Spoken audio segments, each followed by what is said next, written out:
Vou ler unha carta de Ulises Fingal a Ulises Fingal, explícome.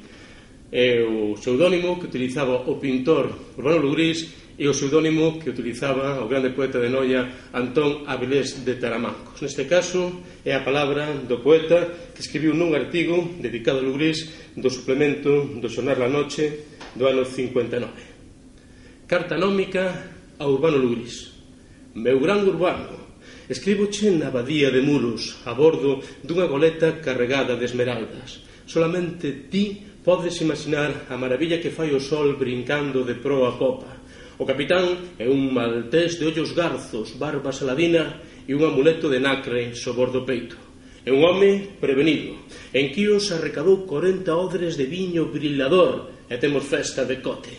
Ai, non te lembras dese viño mediterráneo cheo de corazóns e de palabras? En Marsella, un compañeiro meu, Vesgo e Mouro, embarcou 500 de noces. Non damos escachado. No Mencer, e queremos áncorar rumbo a Amberes. Ai, o pan trigo fresco, as vellas tabernas latexantes de acordeón, as tendas extrañas co seu dono de anteollos de cuncha. Mercareiche todas as pezas de alquimista que atope.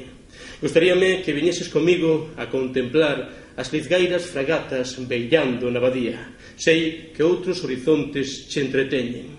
En que navío andará agora a tua outra humanidade? Lémbrome de cando nos atopamos no porto de Nassau. Navegabas entón nun cachemare de leve proa e arriscada vela. O cargamento de ron fixera a tua voz rouca lonxana. Como queimaba o sol nas amplias praias de Xamaica. Foi ali onde coñecemos a Desdémona e a Niobe.